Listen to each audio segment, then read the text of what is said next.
What products do you handle? What's your focus? I handle all of the embedded SRAM and ROM products for Barrage Logic.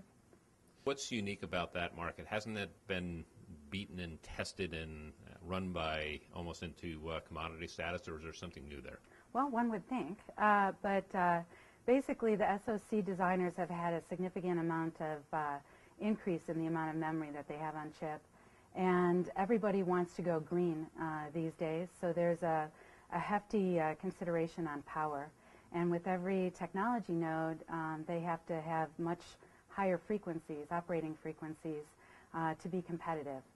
Plus, we're putting so many more features together in these designs that it's very taxing in the requirements for area, speed, and power. So memory design, embedded memory in the IP market has actually been still very challenging. How much power does the memory actually take versus, say, the processor? Oh, the memory actually consumes a significant portion of the power on these chips. Many of the chips have 50 to 70% of their total die area in memory. So it's a very large section of the chip. So implementing different power management features that work in conjunction with these embedded processors has been very beneficial to be able to manage power, both from a static point of view as well as from a dynamic power point of view. A lot of the SoC designers are petrified of getting into all these power-saving techniques. Is that necessary when using the IP out of Barrage, or is it something that they can do in addition to whatever Barrage has done? It's a very good question. Actually, what we have noticed with our portfolio, we began our Cyware compiler offering at 65 nanometer, and it had some standby power management or leakage management capabilities. And our customers were taking advantage of that very slowly because they were having to learn how to do these power management techniques. Even though we've made it very easy, offering a pin, an external pin, so that they can just toggle to get in and out of these standby modes. And then at 40, we added dual voltage rails and various other techniques to sort of control dynamic and static power. But we put everything inside our memory. So level shifters are inside and hardened in the memory.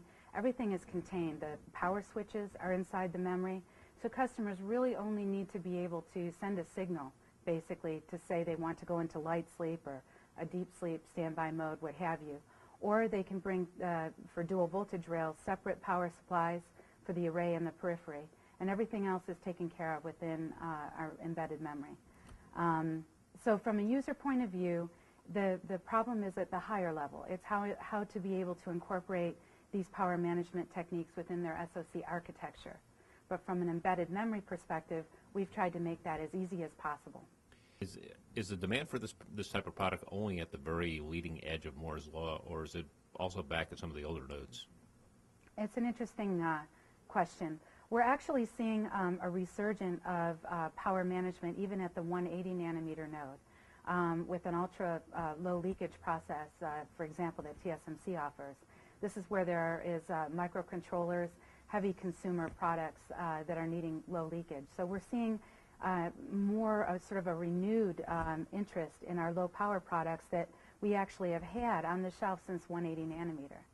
And now, of course, there's a heightened requirement for these particular power management techniques at the advanced nodes, and this is because the voltage level, as it decreases, we have more of a challenge to deal with leakage characteristics within the process, etc.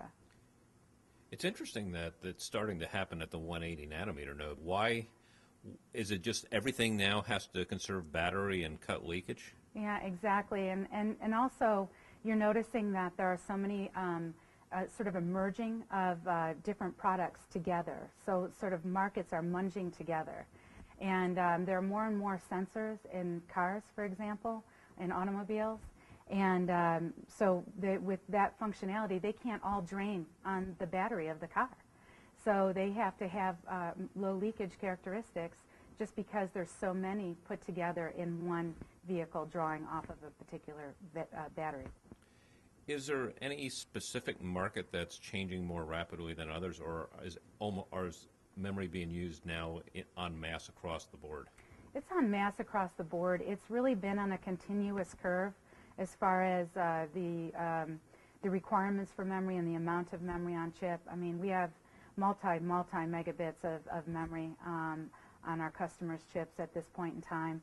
And really, as you're putting together these various different components such that one chip offers so many different features, all of them require memory. So it just keeps growing as far as the requirements for total memory on chip. What happens when you get down to 28 and eventually 22 nanometers? How does the memory IP change? Well, interesting. Actually, we are continuing our architecture from 40 nanometer to 28. So we did that because we have a very large adoption of our product at 40 nanometer. We noticed that customers were a little bit slow at understanding how to get all of these power management features and incorporate them. And so they're learning at 40, and they're going to be taking that and taking more advantage of that at 28. So our product portfolio at 28 from a feature point of view is the same. Same features, just, making a few things a little bit better. But that's to cut down on risk for our customers. Our customers now know they've got a proven architecture at 40 that'll be rerun at 28. And now we're just dealing with technology challenges. And these include really, bit cell stability, different things that are happening as we're reducing the feature size at 28 nanometer. Struggling a little bit with some leakage and some other characteristics, and just sort of tweaking all of that. Lisa Minwell, thank you very much. Thank you.